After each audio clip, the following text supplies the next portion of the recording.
Hello and welcome everybody to the next LP, Bloodstained, Curse of the Moon. Now, Bloodstained, Curse of the Moon is a spin-off from Bloodstained, Ritual of the Night, created by Entity Creates, part of the Kickstarter campaign from a while ago. Initially released before the Ritual of the Night. Originally it was supposed to be a prequel, but when that originally wasn't feasible, they just made it into a spin-off. Now, Curse of the Moon takes heavy inspiration from Castlevania series, obviously, but more the 2D NES era as opposed to Ritual of the Night, which is, well, Ritual of the Night is more the series after Symphony of the Night. Well, just gotta free up some space.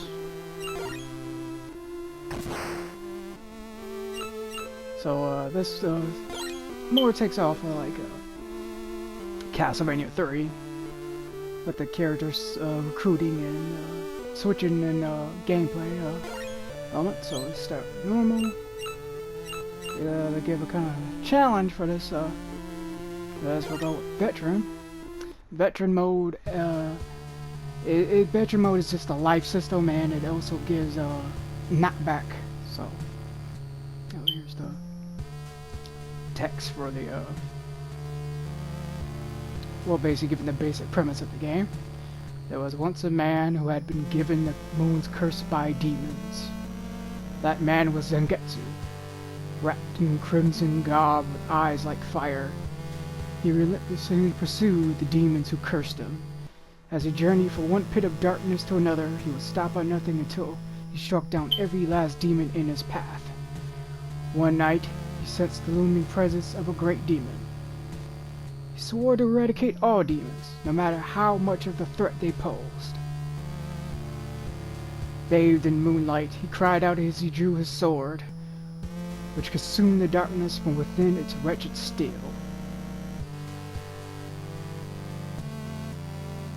Excuse me.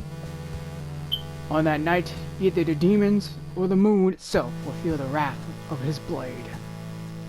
So yeah, this gives us the basic premise of the game. Here's Zangetsu. Moon is starting to come full. Here we go, first stage. Moonlight Temptation. So yeah, like classic Castlevania, you can really duck, jump, and slash on the ground or jump.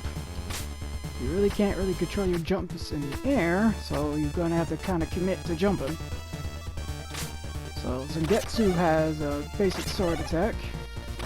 The advantages of the sword is that it attacks quickly. Train go by, because the first stage is a train station. But he attacks very quickly and he does quite a bit of damage. Downside is his reach is not very long. So there's some mortes, basic zombie-like enemies from the Bloodstained series, but you can catch her. So when you jump, you can catch yourself on stairs. Oh, there's a ghost enemy. So yeah, you can't jump off stairs. So once you jump on stairs, you gotta commit. So yeah, like Castlevania series, Zangetsu come with a sub-weapon. His first weapon is the chain whip. It goes about a diagonal angle, which makes it useful for dealing with enemies right above Zangetsu's head if you get it just right. And since I'm playing on veteran mode, there's a life system, so there's money bags that are dropped that count as points.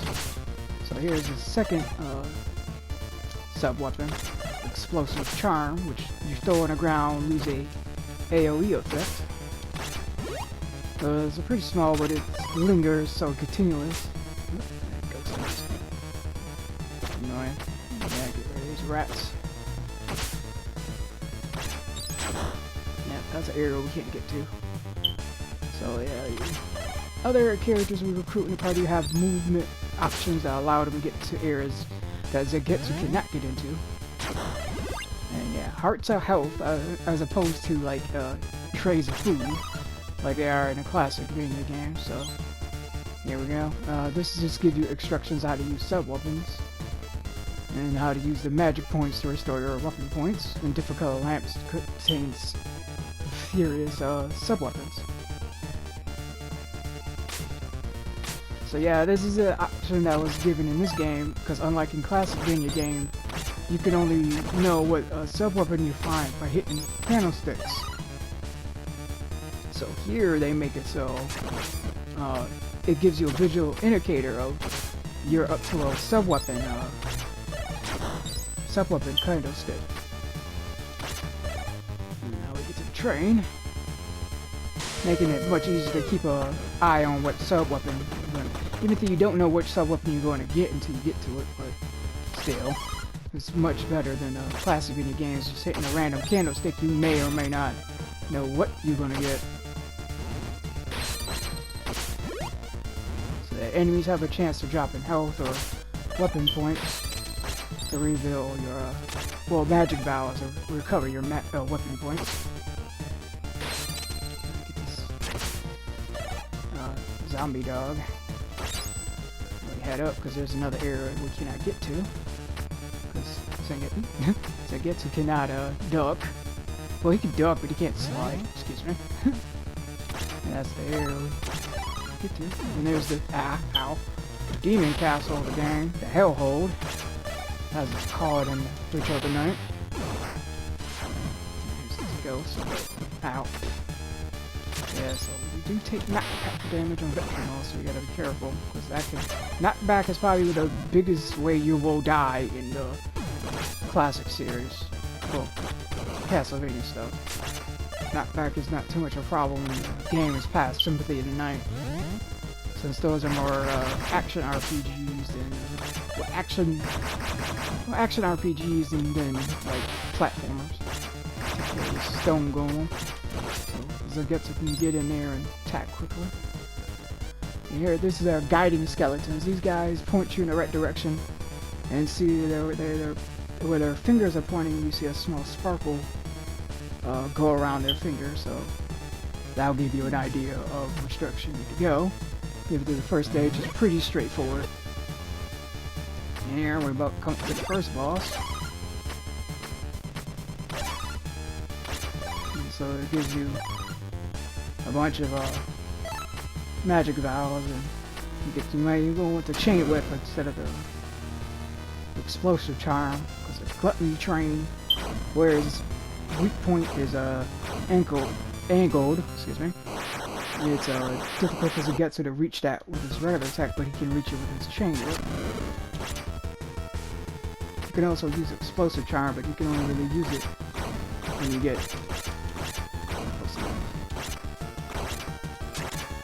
So once it pulls all the coal and it shoots out the fire blast, and then it shoots fire into the sky. You can avoid that easily. Keep an eye on the sky where it lands. So now it's gonna go grab some coal, which acts as a platform. Oops, I jumped a little too far. Yeah. Hit it. Yeah, get one more hit in. Fortunately, Zangetsu can't reach high enough to attack. So, first boss, ow, pattern's pretty simple. As I get hit. So now I just gotta do the rest of the fight. Okay, to get to sword.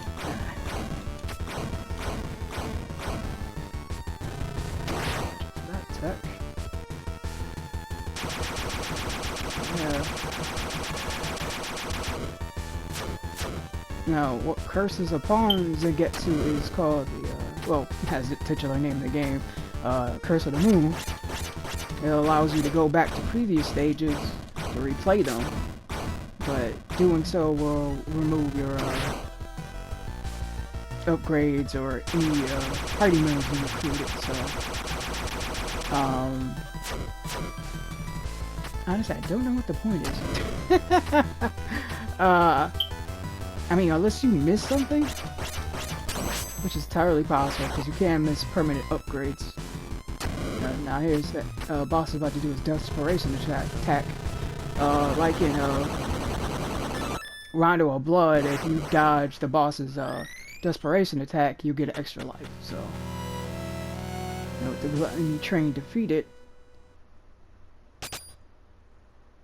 we released a person that was captured by it.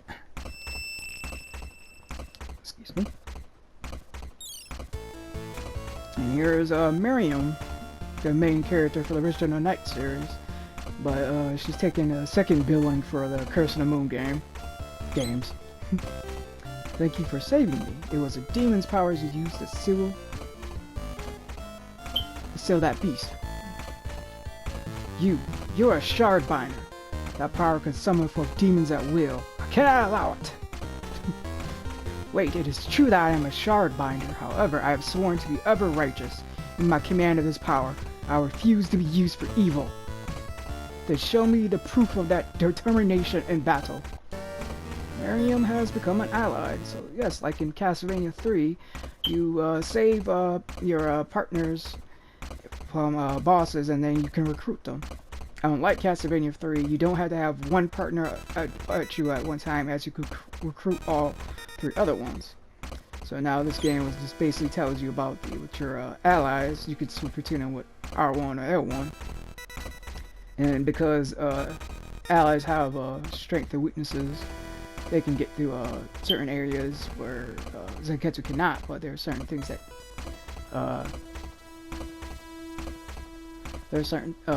that they don't specialize as with the right allies. So it's all about balance.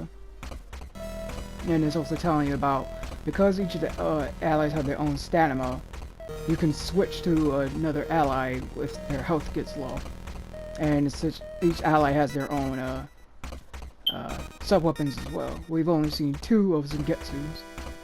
So you can switch to Miriam, and this gives you a tutorial what Miriam can do. So Miriam has a whip weapon, so she gets the Belmont trademark weapon.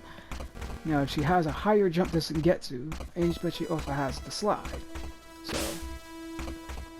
I don't think the slide can really function as the attacking option, but it allows you to go under attacks. It's like Miriam can still duck, but she can also still move forward while ducking with her slide, and she has a higher jump. You see.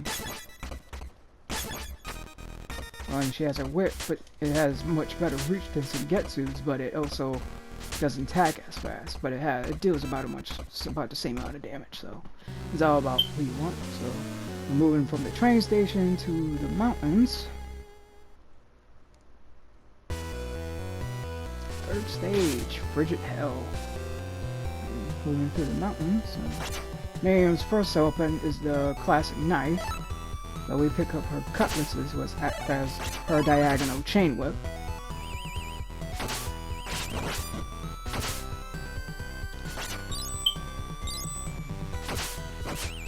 Very useful. Yeah, these enemies are basically like the Mortas from the last stage, but they're much more dangerous in Ritual of the Night. Like, much more dangerous.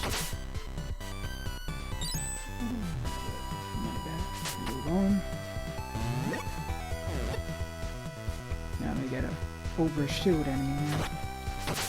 No, whatever their names are. They basically walk back and forth. Shields. Miriam has a bit better chance on the stairs because she has a longer weapon. So Zangetsu, so fortunately it doesn't really work too well on enemies that are above her.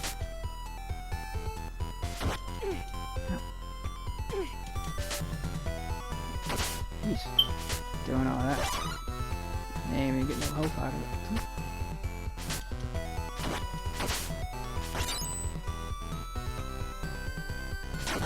This money bag. No, normally if you didn't have Miriam, you would have to take the long way around, but you could take shortcuts. Get some health from the drugs. Now you're coming up pretty annoying. Switch to Zangetsu. Here are the frog demons. They'll jump out of the water when they get close enough.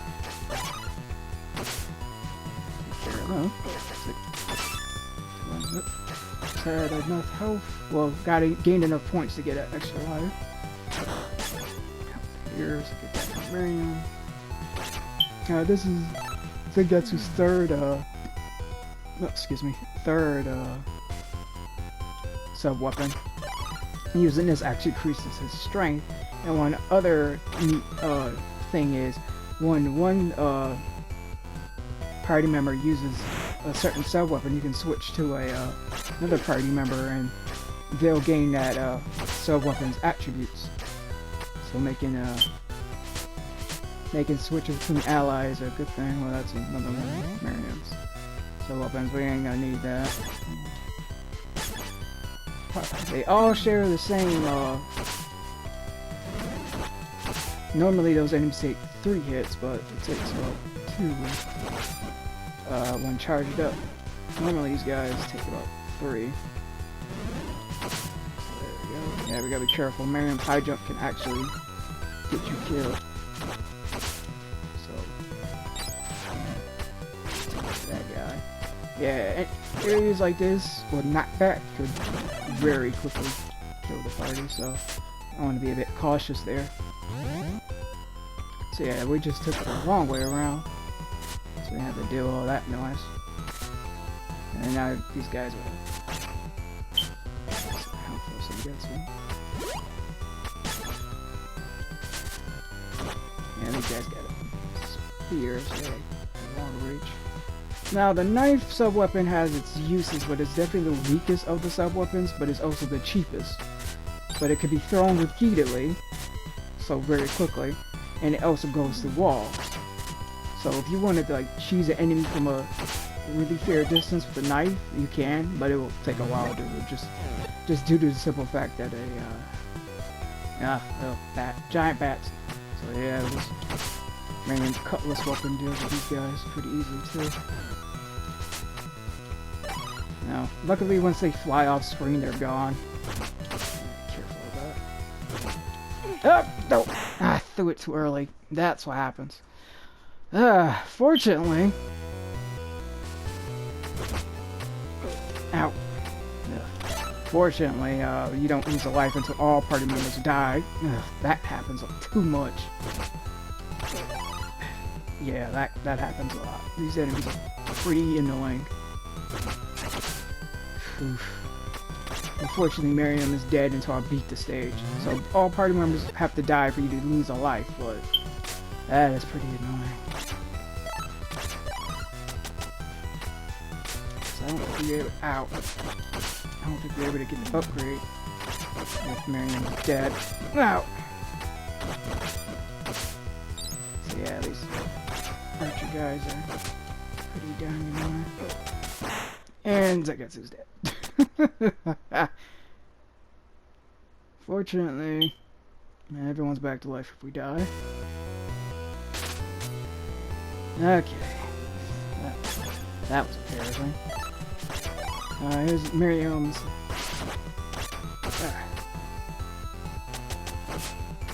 third, which is a sickle. It acts like the cross weapon from the previous game. Well, the Castlevania game, so you can throw it and catch it back, so.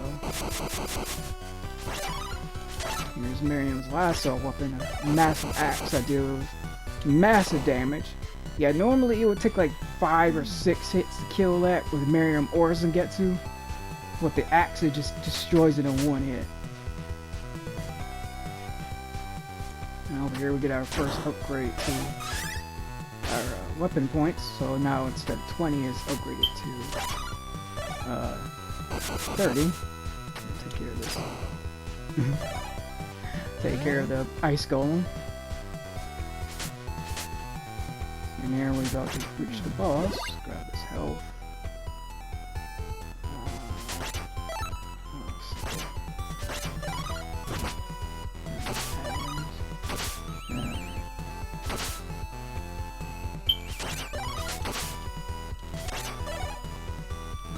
Fill it up. I'm gonna take care of the second boss. Ganymede, I think its name is. a rather unique boss. Apparently they were originally going to have it in Return of the Night, but it just didn't work out that way. Downside to using sub-weapons, you have to, man, you can't use sub-weapons while ducking. Whew. Yeah, it's invincible when it does that, so. And here it summons water spirals. At a certain point, it'll shoot them all out. Ow. Yeah, since enemies do contact damage, you can easily take damage from this annoying thing. And then it just shoots them out. And then it now repeats its pattern. Ow!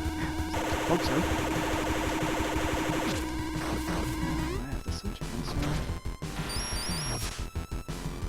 Watch out for the ceiling. There's rocks spread out. And then it'll drop down to where you were. Ow!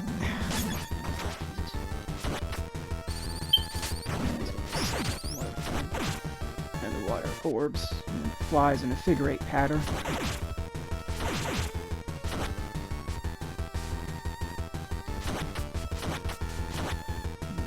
Running into it. Now let's go. There we go. Let's defeat it. Now, its desperation attack is pretty annoying to dodge. Oh, yeah, it goes to where you are last, but it's always difficult to dodge that one. Oh, well. It's been defeated and we didn't die to it, so. Died more to the enemies in the stage. And here is Alfred. Oh, I think it's Alfred. I could be wrong. Here we go. That I would be defeated by a demon. I have been thoroughly humiliated. I am Alfred, an alchemist. Alchemists use demons to fulfill your worldly desires. Every achievement requires a fair exchange. Even using demons is sometimes necessary. You have your own goals, correct? My power may be of use to even you. Your existence is unsettling to me, but your skills are not without value. I'll leave your head where it is for now. Alfred has become an ally. So yes, if you, Zangetsu hates anything related to demons, so he hates Shirebinders, who are people that the alchemists created to control demons, and he hates the alchemists who summon the demons, so. He's only willing to work with them to defeat the demons just due to their power, so. As before, the game will go over details describing the characters, so. Alfred, he has a rod that has the shortest range and the slowest attack speed, but his big claim to fame is his alchemy. Now, Alfred is like Sulfur Binatas from Castlevania 3. He has 4 different spells available to him as his sub-weapons. That's the point, you know, has the fire orbs.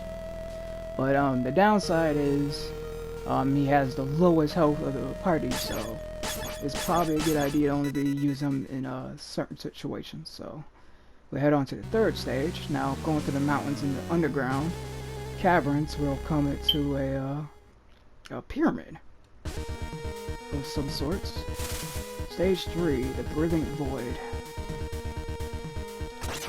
Yep, here's his first sub-weapon, so we'll use that. It creates a shield to protect you and the party. It's very useful, and it's definitely one of Alfred's more useful ones. Yeah, watch out for these headless things on the ceiling. They'll drop down, that's why Alfred's things useful here. These enemies only take a hit to kill, but they're pretty annoying.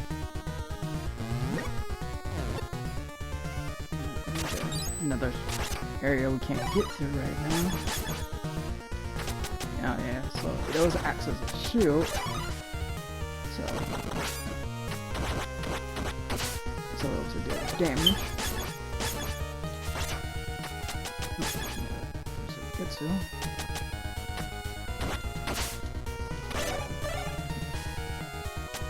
So there's not just a weapon point upgrade, there's also health upgrades that go to the entire party.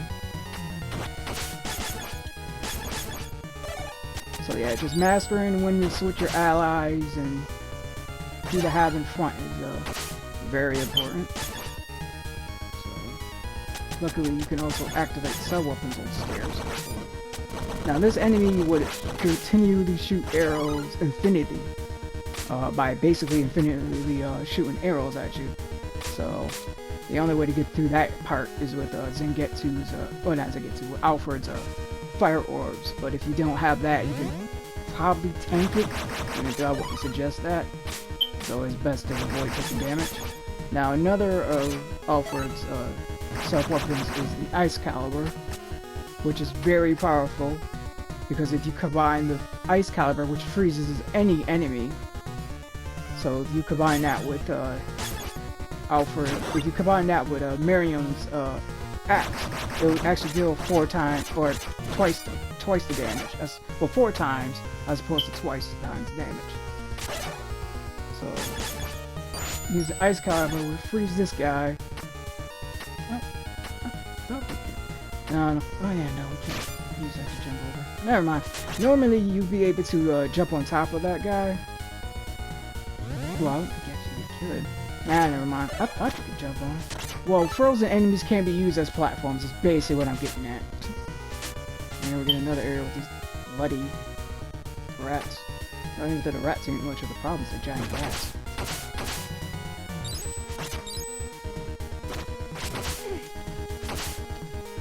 Yeah, not practice.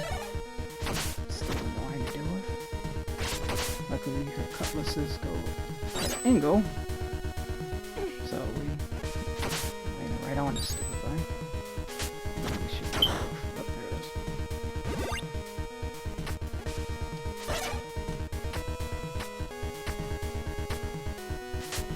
So yeah, the Brilliant Void has a quicksand that sucks you down. So here's the mimic.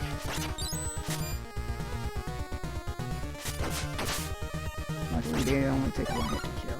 They're still annoying to deal with, especially over pits.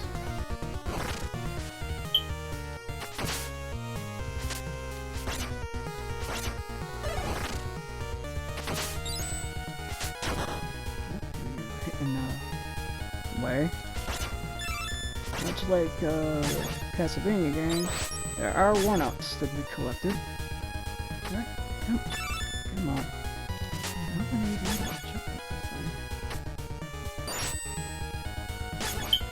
Oh, Miriam's jump should be higher enough to reach it. Oh well. Now it's just points for more health. So yeah, frozen enemies can be used as platforms, so that's very useful. Especially when you're trying to get to certain things. Ugh. This hurt. Zangetsu since he has a health. Oh yeah, pig enemy. You hit these guys twice and they'll inflate. And they also explode, so you gotta be careful of that. And flaming orbs shoot up from the bottom, so oh, this guy running after something. What things we got? Oh, if I aim it just right. There we go.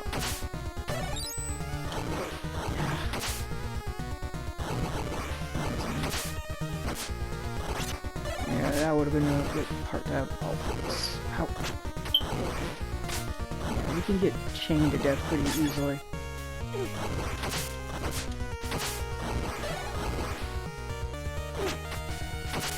Yeah, that part could have gone a lot better. But Luffyred's fire orbs, so everyone will be beating the hell up. Yeah, gotta do that. Yeah, crushing spikes. Luckily, it does not instantly kill you. Downside is everybody's at low health.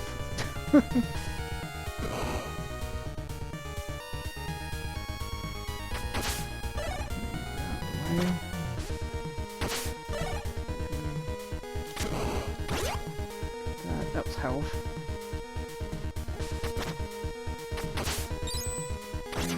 So.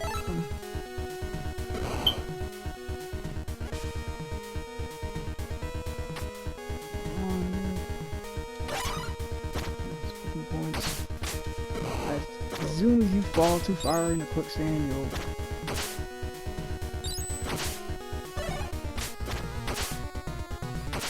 injured.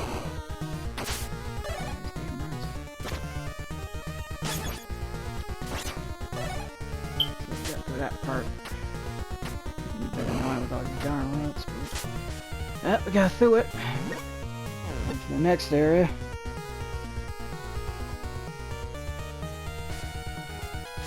Oh, no, I think this is very near the end of the stage, actually.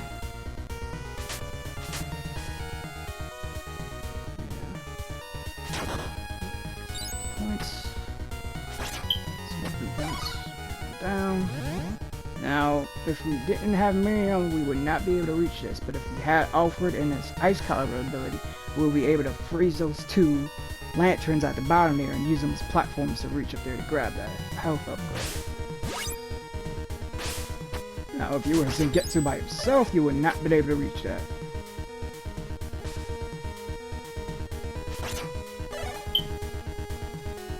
Now, you got Dullen heads floating by. These guys are basically the Medusa heads of the game.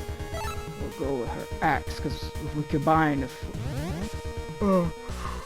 excuse me. Ice Caliber with her axe, we will probably deal a lot of damage to the boss. And here's Velfor, the boss of the Brilliant Void. Now, he'll push out big old mounds of gold at you. You can actually... So yeah, we can do a crazy amount of damage, so... You can actually, damage the gold, and that damages him.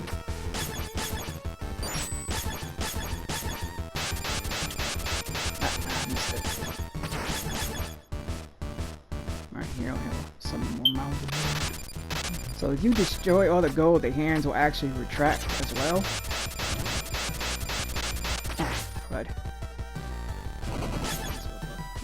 try to push some of his giant hands. And if he misses, he'll make all the gold and the wounds fly up. And you don't have to worry about the gold enemies he makes. They'll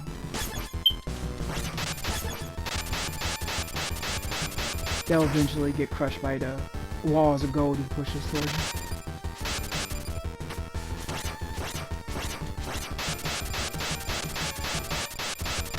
Long reach with her whip is really useful. Which, you know, oh, there we go. Did enough damage with his, hitting the gold too. Now this desperation attack is pretty annoying to dodge too. Yeah, because I can't even see what falls, but we got through it, so we avoided it. So we come to our final party member. So yeah, Velfor is not too difficult.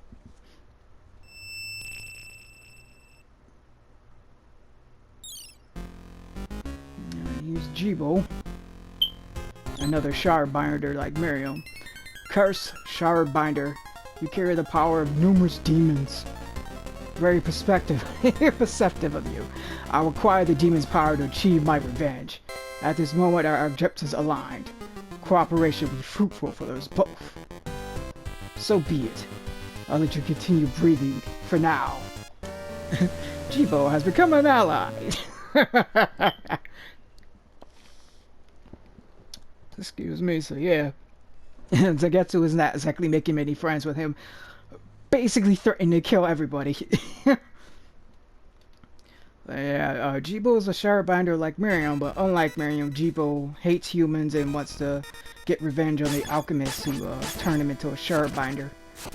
And his curse is actually more farther along than Miriam's, but you wouldn't be able to tell that from looking at his sprite, his character sprite. So yeah, he's basically like the a la carte of the group from Castlevania 3. His attack is 3 bats that go up at a diagonal angle, which makes it very useful for aerial enemies, but not ground-based enemies. And they each deal a separate amount of damage, but if you get all 3, he'll deal about as much damage as Zangetsu does in one strike. His big name thing is, his bat attack is called Summon Darkness, but his triangle ability is called Immortal Metamorphosis, which transforms into a bat, and he can also attack in his bat form with Siphon Blood. and you can also quickly ascend and cancel metamorphosis to just press X. So yeah. There we go. And from there we get to from this temple, from this ruins basically, which was like a giant trap, to stage 4, Blasphemy unto Heaven, which is, yeah, enemies now take 2 hits, well the Mortes now take 2 hits, as opposed to before, and now the moon is half full. As you progress through the game, you'll see that the moon will get progressively more full. Jibo does not have any other sub-weapons. He only has access to Dark Metamorphosis.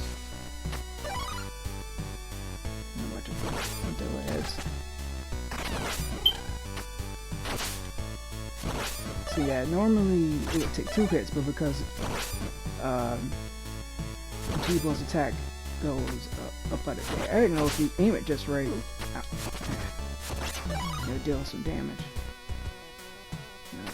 And because he only has 1 sub weapon, you can easily any magic candles you destroy gives a magic vial. Well, any sub weapon candle gives you a magic vial, as opposed to another sub weapon for Jibo. Excuse me. Use Dark Metamorphosis to get across. We gotta be careful because that drains magic weapon points. And then we get some X overhead, over X armors, I think they're called. In Ritual Tonight, I could be totally wrong. Basically, they basically just throw axes at you. They're pretty, they're not really a problem. So Jibo easily could take care of them from attacking from below. Since there are certain things only Jibo can reach due to his ability to turn to the back.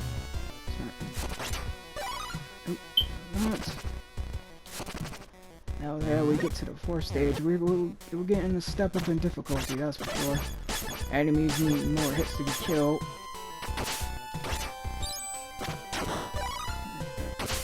Weapon points. That's right.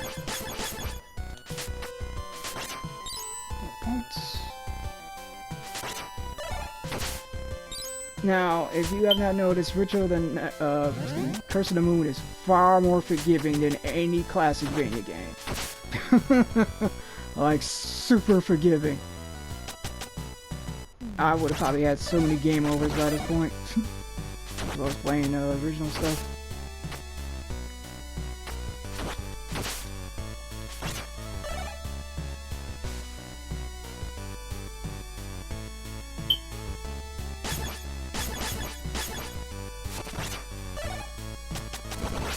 Yeah, these guys can also attack from below. Yeah, annoying. Take all that in here. Oh yeah, the flame golems are essentially invincible. Now, you can have Jibo fly over it, or you could freeze it with Ice Caliber and have and jump all over it with Miriam. With her high jump, but we're going to go around it, so they don't have to bother. So yeah, it's basically invincible.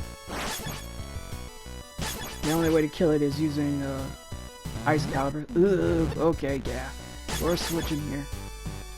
Now, anyone who's played classic Vania will remember that there are certain parts where birds will fly by and drop flea bend. These are basically this stat with frogs.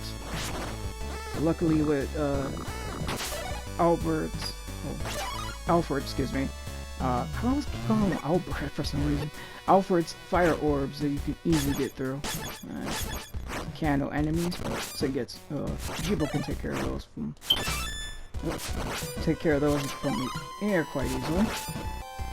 And then get that. Fly across. Dark Metamorphosis. There we go. Now, if you didn't have Jibo, you would be taking the long way around. As of right now, we are already starting to get close to the end of the stage. But still got a bit more to go. Gotta take care of the axe guys. Yeah, they're annoying, but you just be careful. You can destroy their axes that they throw, so it's not too much of a problem. So yeah, getting through the game with a full party makes the game much easier, but if it's just Zangetsu by himself, that is definitely the bigger challenge. Now, there is a hidden mechanic in the game where if you kill your party members, which you can do, Zangetsu will get a permanent power-up that will augment his abilities. So, it comes down to whether or not you're willing to sacrifice your power members to make Zangetsu stronger, and that will make Zangetsu's getting through this area much easier as opposed to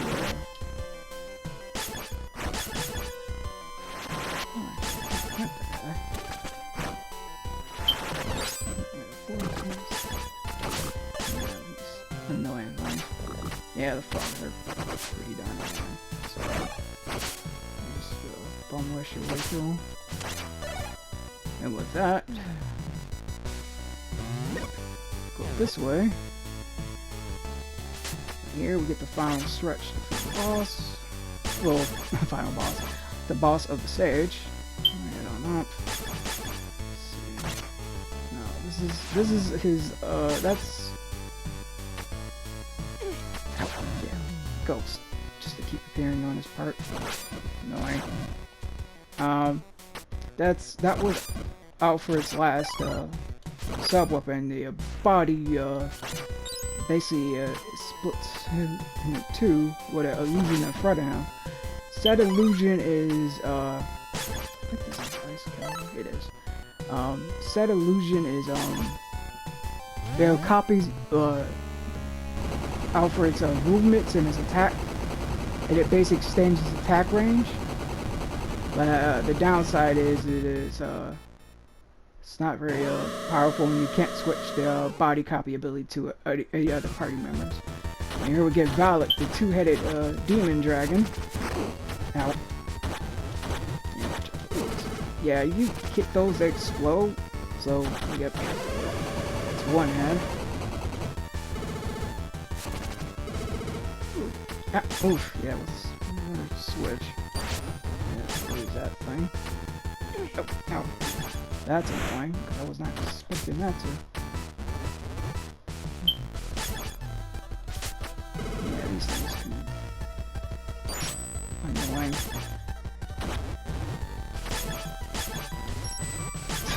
You can also freeze them with a Zangetsu. Now, you gotta get real fast with Zangetsu. That will defeat that thing. Now Valak will combine his heads into one big old dragon. But then he'll also open up his rest of his body and make spikes at the bottom.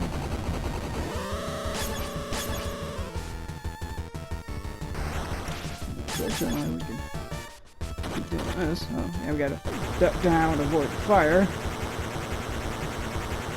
Quickly jump back up. So this is basically what all he does for this final phase. But you gotta be careful, because yeah, the teeth at the bottom will jump up to try to catch you. And you want to avoid the firestorm.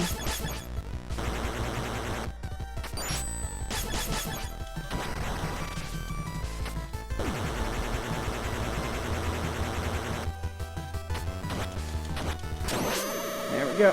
Valak has been defeated. He's not too terrible. Just gotta be careful out of. And he doesn't seem to have a desperation attack like other bosses, so nothing needs to avoid from there. We'll clear out one more stage and then we'll probably call it a part. Yeah, Ritual of the Night, oh excuse me, Curse of the Moon is not very long. So from the 3 towers to a ship. Stage 5, Sunder the Nights.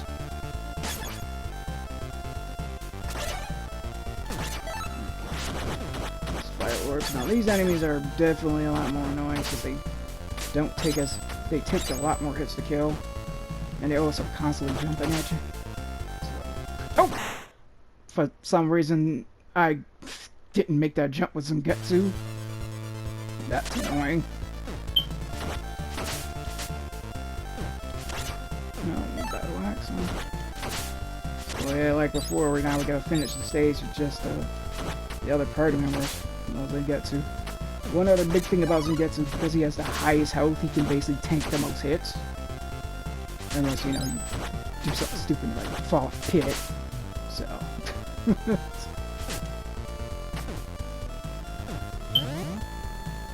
Luckily, we still got everybody that can go everywhere, so we still can take the short, right ways. Otherwise, we'll be taking the long way around, and we won't be doing that. Get that thing.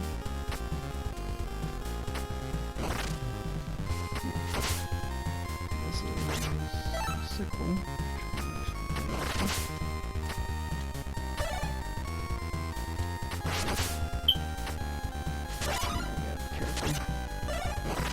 Longer places like this, not so much. Smaller places like that, you gotta have to be careful. So once again, if we had to take the long ass way around, we'll be taking a while to get there. But yeah, I got another area that where only Jibo can enter. Oh, there we go. These are like the white snake enemies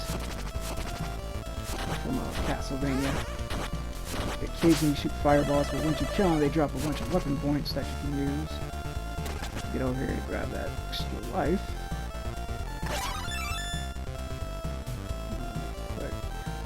Fortunately, if you run out of weapon points, you actually will be trapped in here, so you want them to be right and quick about it too. Oh, these guys shoot poison at you. But fortunately,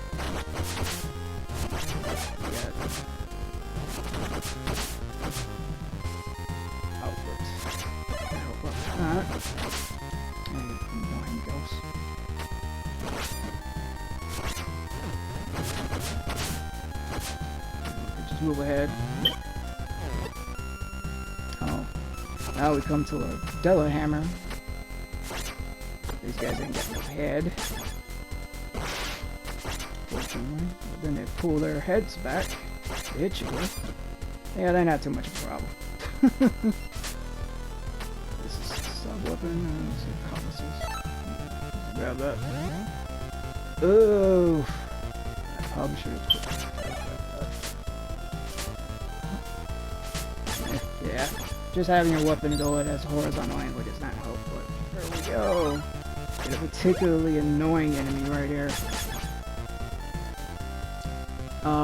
Anyone who played Rondo of Blood remembers.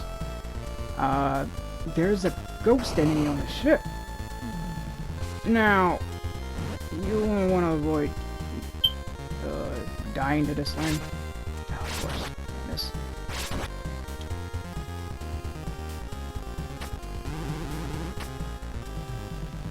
Ooh, yeah. They catch you with that attack, it's an instant death. You will die.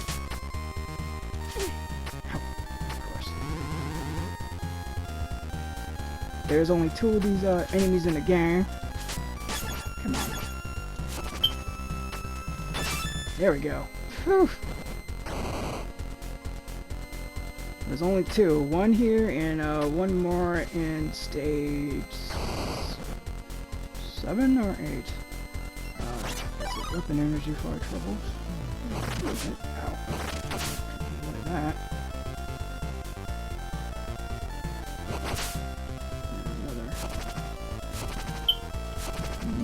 Thing. Maybe problem, but fortunately, that's like a mid-boss, and you know, we get another area where only Jibo can get through, because just due to the way the spacing is. That gives us a pretty big shortcut.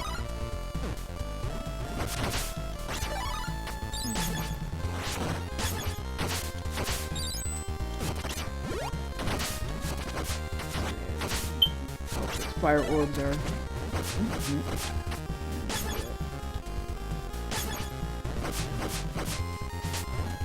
Just out of range. Oh, shit, that was close. Come on, there we go. Fortunately, these things can only really do that. Oof. that at range.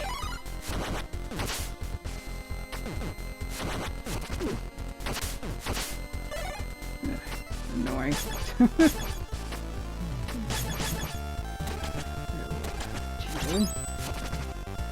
Points. So like 10 lives.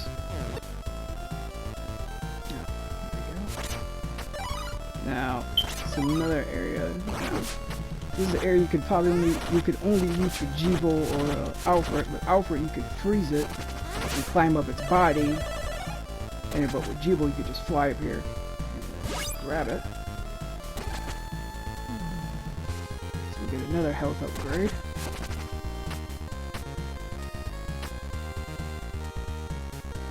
Move on. Silver variants, they take a little bit more damage, but they also throw 2 axes. There's an area where Miriam could get through. Now you gotta be careful because there is a hole right there. You could easily fall in and die.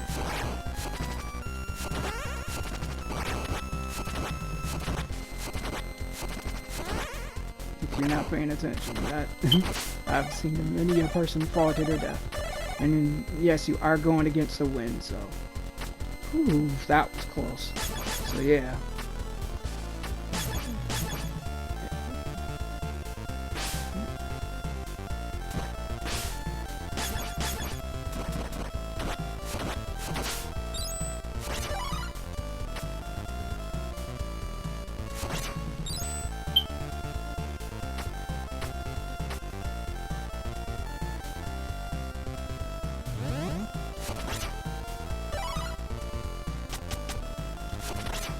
Ooh, that was close.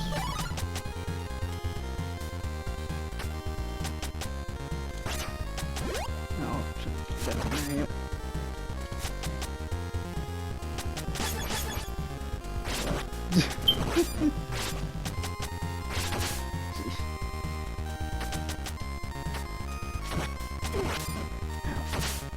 Just have to take that one on the chin. Let's hope this will be helpful. Didn't need that.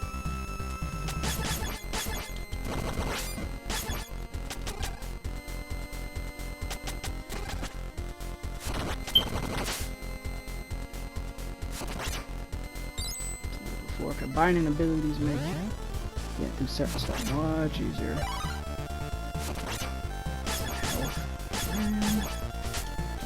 Dull it, hammer, head. Come on, come on, come on. Ah, of course. Them.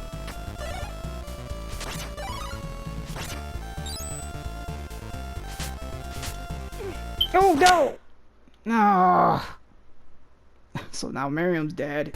Crap.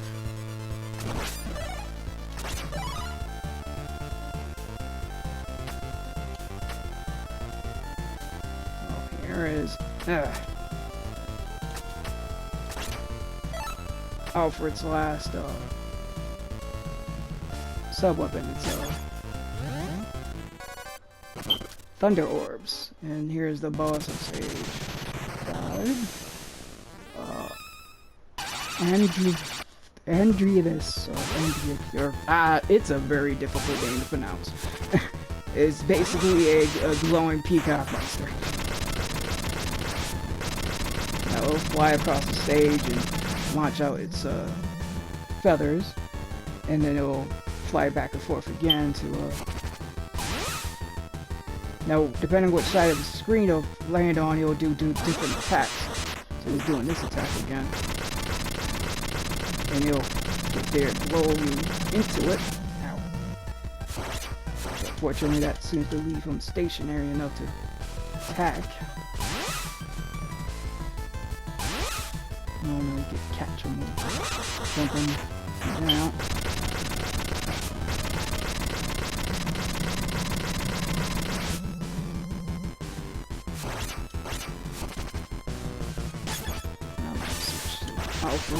Now these track the boss, so making it very useful for him.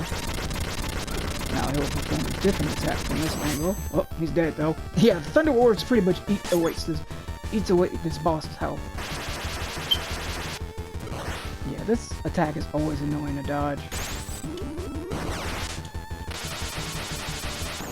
Ah, yeah, I got hit. So. Yeah, he'll basically just try to fry you with a massive bolt of lightning. Yeah, this boss would be much easier if we had everybody else, but yeah, as we saw, we got Miriam and Zangetsu back, and now we get to the Hellhold itself. The last 3 stages of the game are in the Hellhold. Alright, stage 6, Tragedy of Slaughter. So once we come back, we'll make our way through stage 6 and most likely finish off the game. Alright everybody, thank you. Have a good day, depending on what time of day you're watching this.